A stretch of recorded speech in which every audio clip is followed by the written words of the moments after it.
آیت نمبر 143. الحمد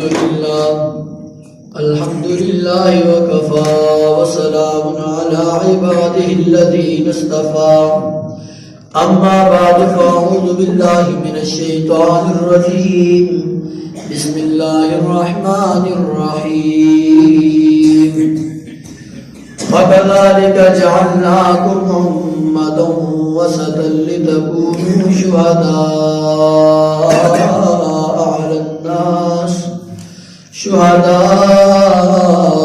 عَلَى النَّاسِ وَيَكُونَ الرَّسُولُ عَلَيْكُمْ شَهِيدًا. وَكَذَلِكَ جَعَلْنَاكُمْ أُمَّةً وَسَطًا. اور اسی طرح ہم نے بنایا تمہیں اعتدال والی امت معتدل. لِتَكُونُوا شُهَدَاءَ عَلَى النَّاسِ تاکہ ہو تم گواہ لوگوں پر.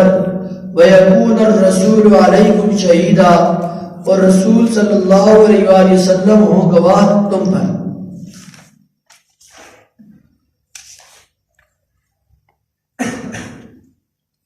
کل کے درس کے اندر بات گزری تھی اعتدال کی کہ انسان کی زندگی کا جملہ جتنے بھی امور ہیں اگر وہ اعتدال پر قائم ہیں تو اس کا مطلب ہے وہ بندہ، اس کا جسم، اس کی صحت، اس کی روح ٹھیک ہے.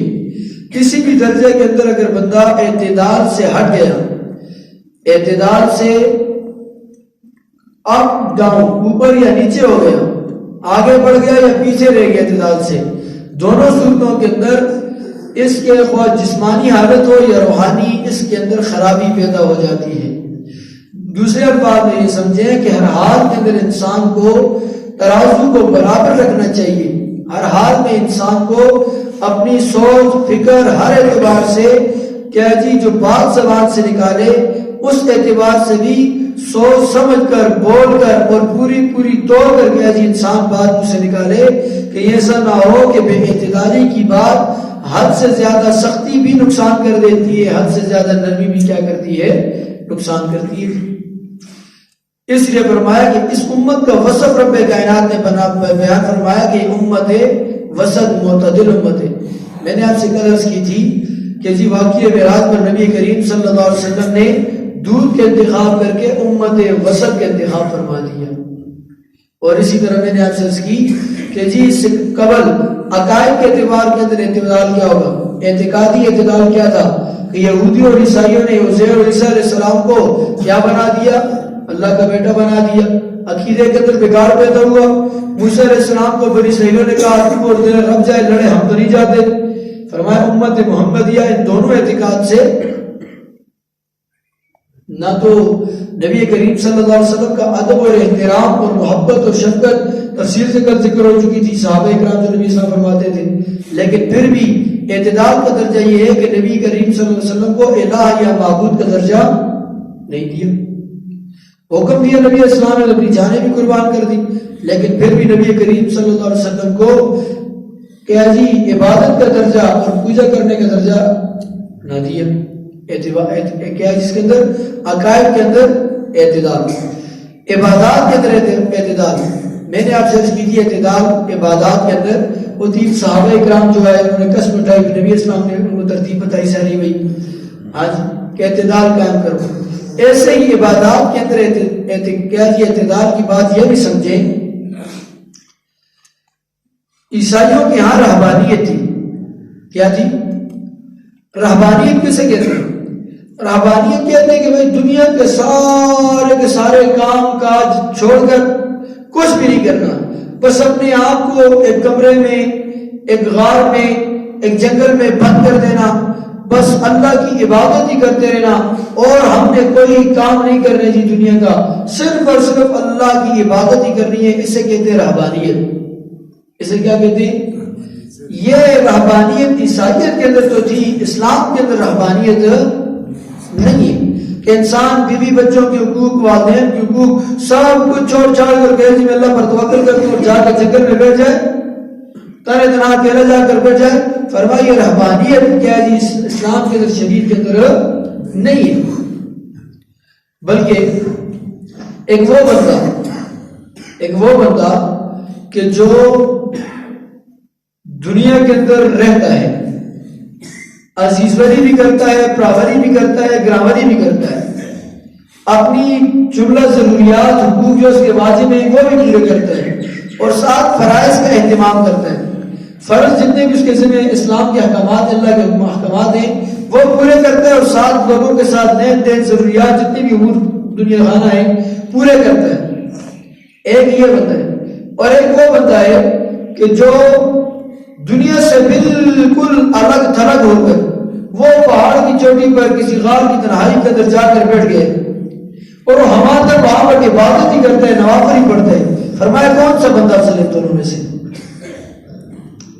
وہ بندہ کہ جو ساتھ دنیا کے کام کاج کرتے ہوئے فرائض پورے کرتا ہے، ضروری احکام ہی جتنے اس کو لازم ہے وہ پورے کرتا ہے، یا جو بالکل الگ تھلگ ہو کر عبادت ہی کر رہا ہے؟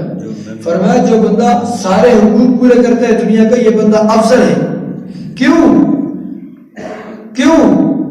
کہ جی وہاں جنگل کے اندر اس کے پاس گناہ کا موقع ہی نہیں، گناہ کا موقع ہی، وہ تو الگ تھلگ بیٹھا ہے، بس اس نے ویسے بھی عبادت نہیں کرنی اور اس کو کوئی کام ہے نہیں ہے جی۔ اور یہاں اس کو پتا ہے بھائی اب میری دکان کا ٹائم ہے، گاہک آئیں گے، لیکن یہ دنیا خانے کو چھوڑ کر کیا جی خدا خانے کی طرف، رب کائنات کے گھر کی طرف نماز کے لیے آ جاتا ہے، تو بتائیے نفس کے ساتھ مجاہدہ کرتا ہے کہ نہیں کرتا جی؟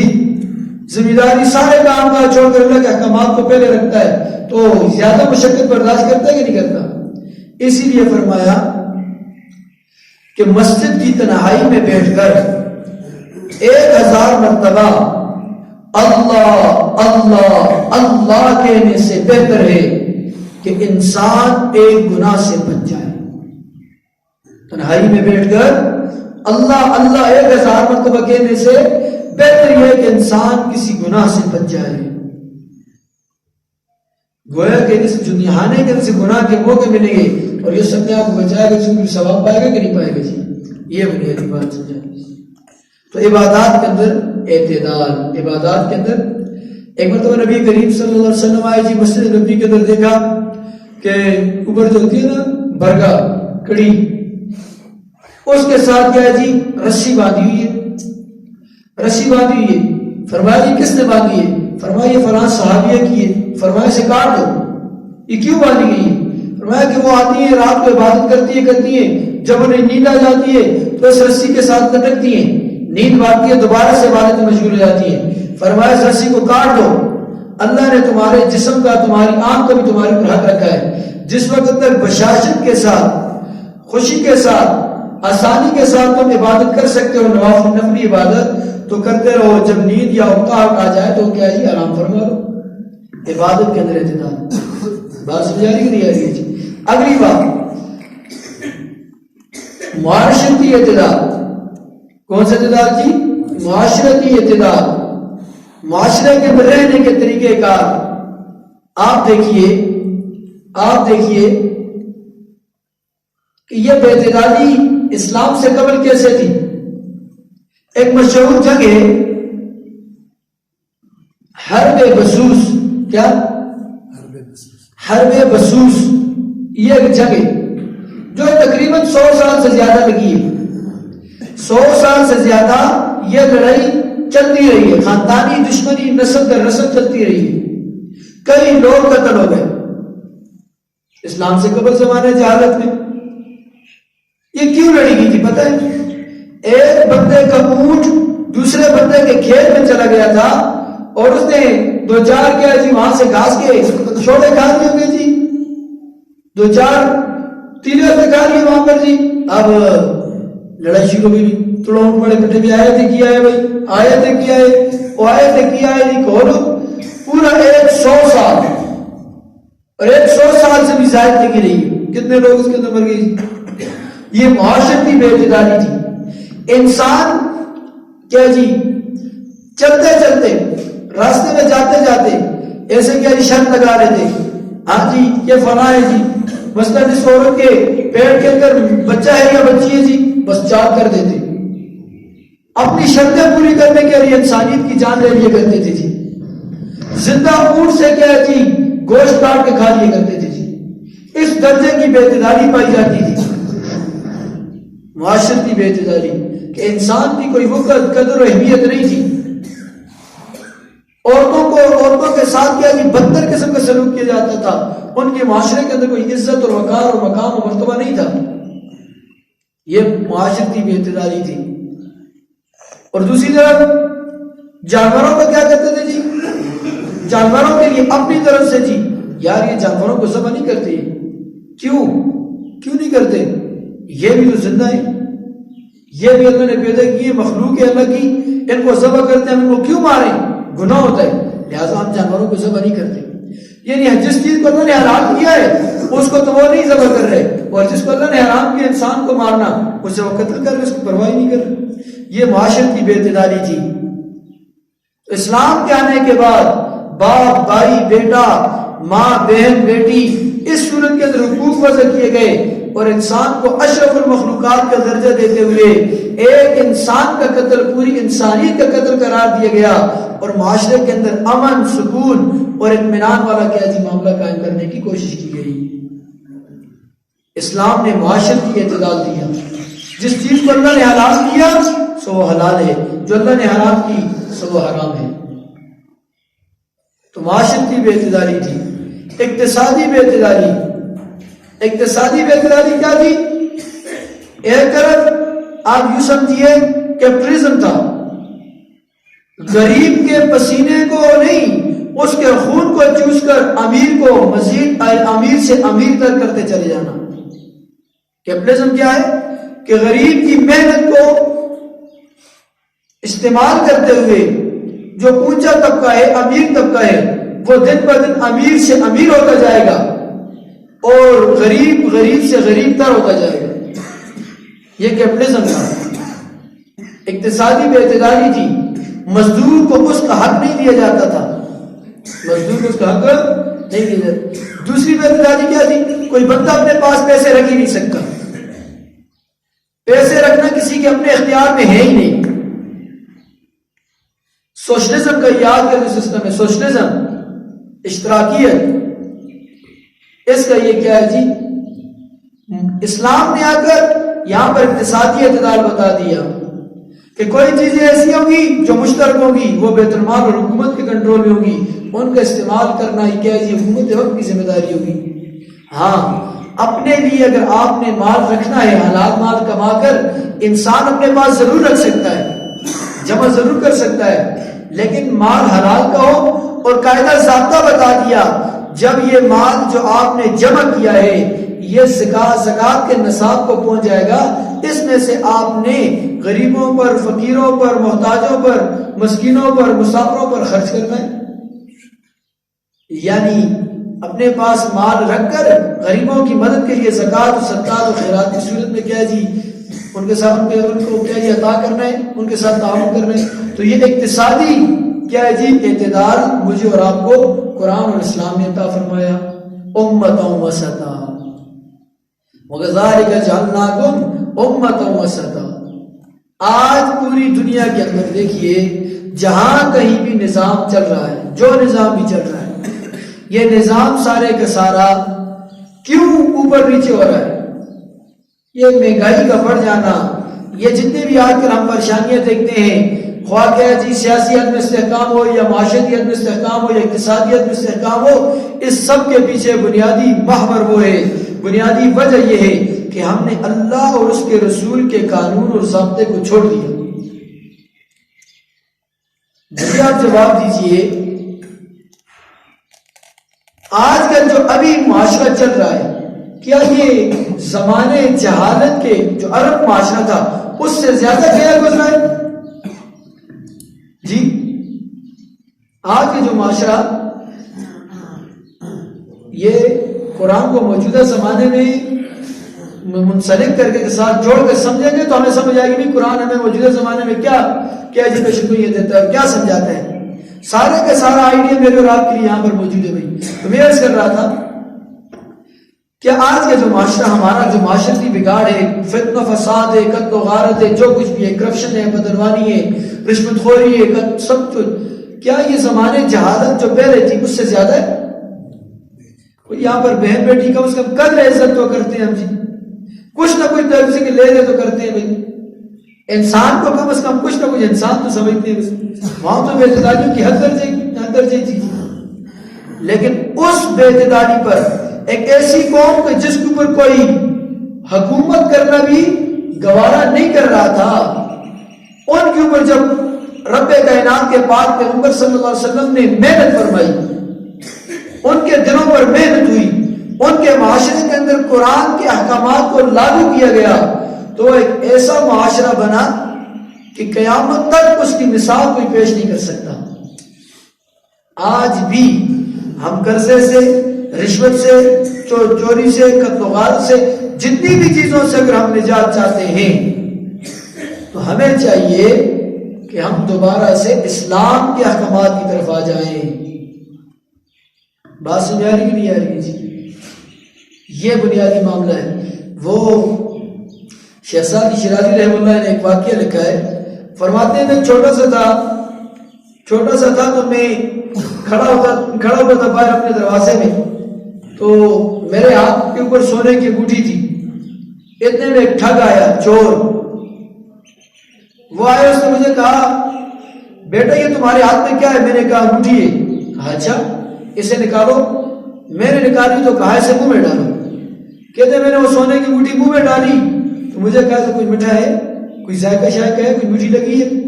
تو میں نے کہا نہیں. اچھا.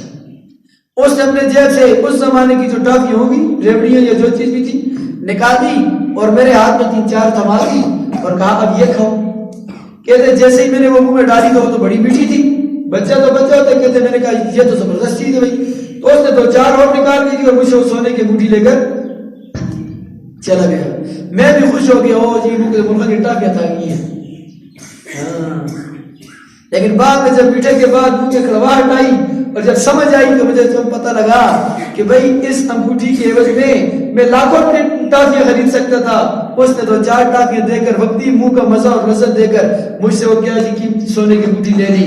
عزیز سامعین, محترم بھائیو, دوستوں اور بزرگوں, یہ بات سمجھو, ہمارے پاس شریعت کا نظام سونے کی انگوٹھی کی طرح تھا. ہم سے مغرب نے یہ شریعت کا نظام لے کر 2-4 ٹافیاں جمہوریت کی دے کر اس کے مزے میں لگا دیا اور شریعت کا مبارک اور عظیم اور قیمتی نظام مجھ سے اور آپ سے لے لیا, اور ہم اس کے اندر دستے سے دستے چلے جا رہی تھی. بات سمجھ آ رہی کہ نہیں آ رہی تھی؟ تو یہ وہ بنیادی فلسفہ ہے, یہ وہ بنیادی معاملہ ہے کہ جس کے پیچھے آپ ہم سب پڑے ہوئے ہیں جی.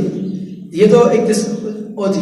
اب اپنی اخلاقی اعتبار سے یہ اعتدال انسان کے اندر آ جائے, سوچ اور فکر کے اعتبار سے اعتدال انسان کے اندر آ جائے کہ بھئی آج میں دوسرے کے ساتھ جو کر رہا ہوں, کل اگر یہ میرے ساتھ ہو جائے تو مجھے کیسا لگے گا.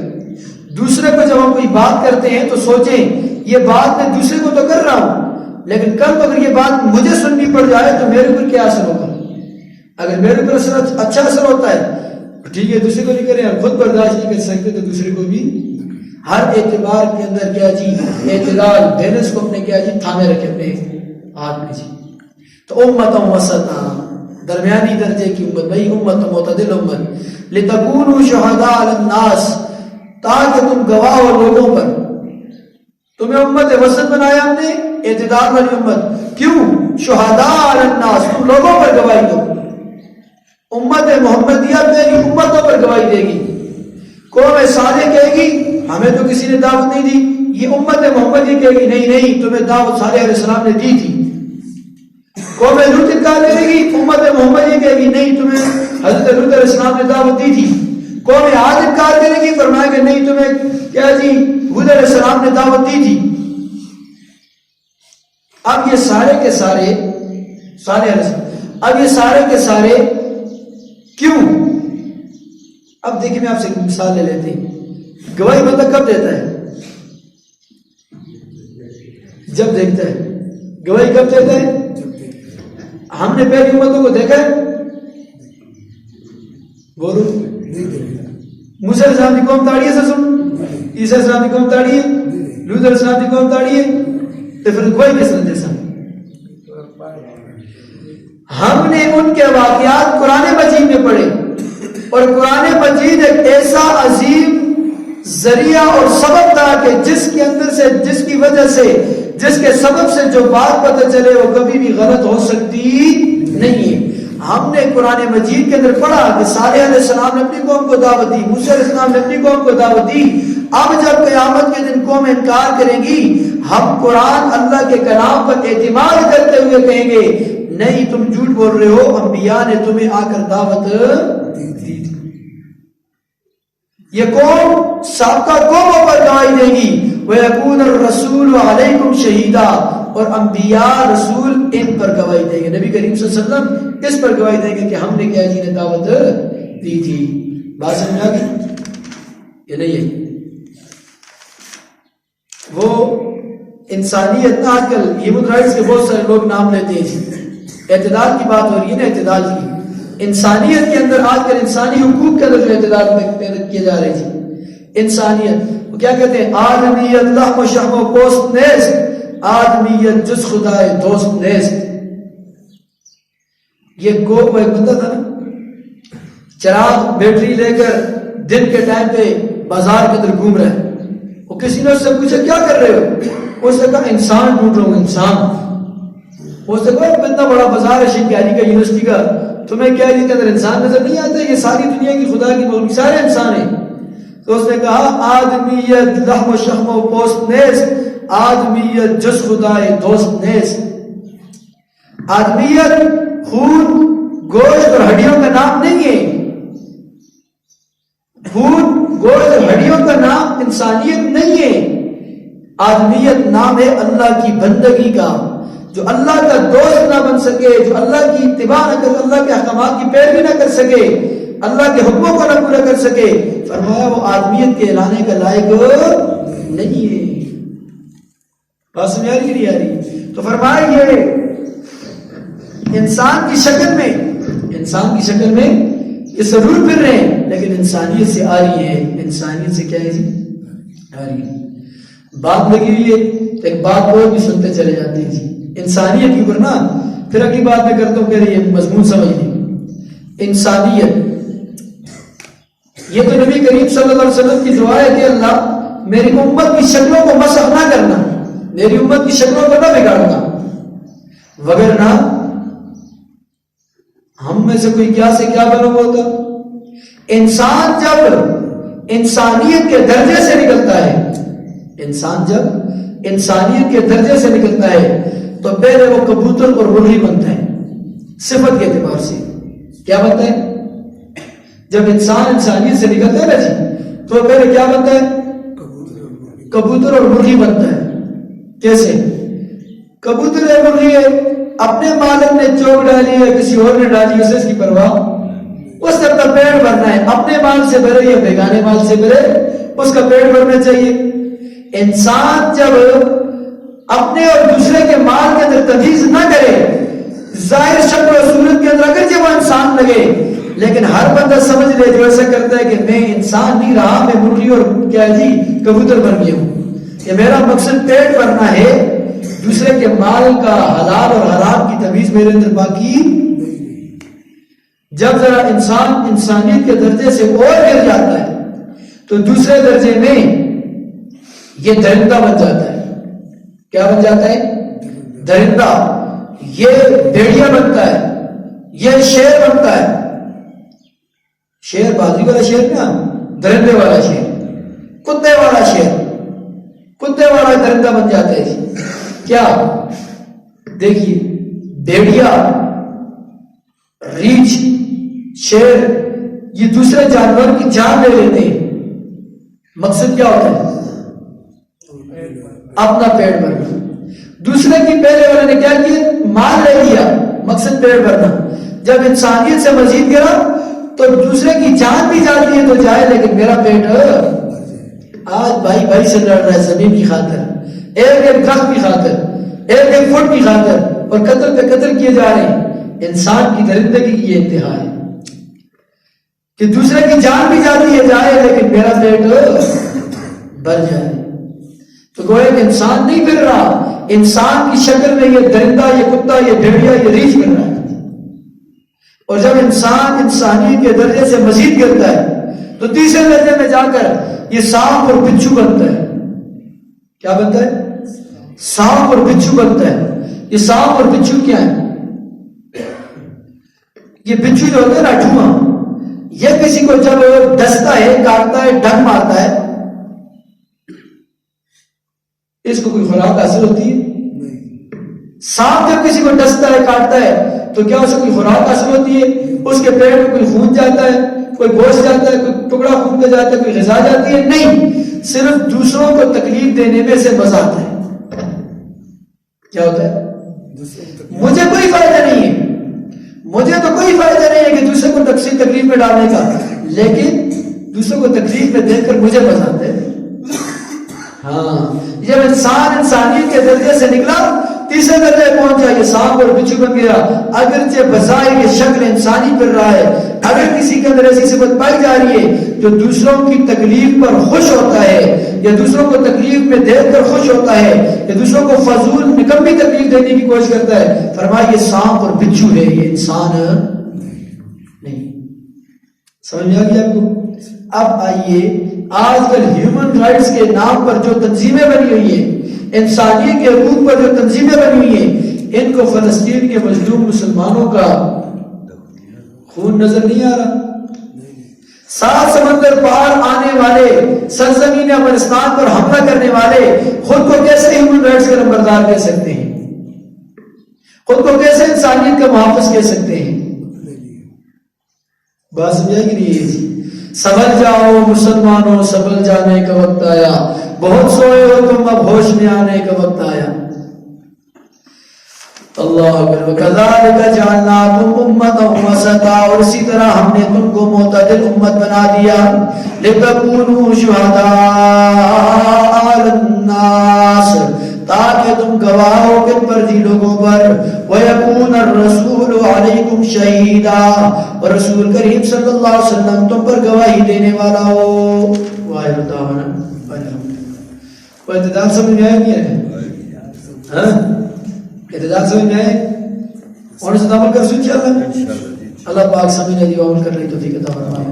وآخر دعوانا الحمدللہ رب العالمین. سبحان ربک رب العزت عما یصفون وسلام علی المرسلین والحمدللہ رب العالمین. وصلی اللہ تعالی علی خیر خلقہ محمد و آلہ و صحبہ اہل بیت اجمعین.